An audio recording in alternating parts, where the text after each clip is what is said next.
In this video, I want to show you how to find the Wi-Fi password of your Epson EcoTank ET-2850.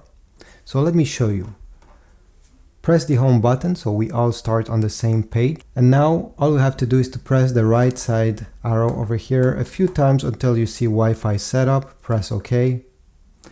Right side arrow again until you select Wi-Fi Direct.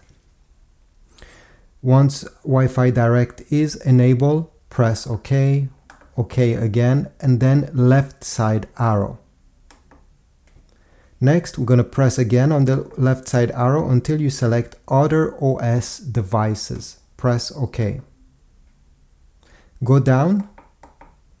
Here you're going to have the Wi-Fi name of your ET-2850, and if you go down again, you're going to get the password. Yours will be different. Don't copy mine. There's no point on doing this, but this is how you get the Wi-Fi password. If this video was helpful, all I ask you is to type a comment, subscribe, like, and this is about it. Have a beautiful day.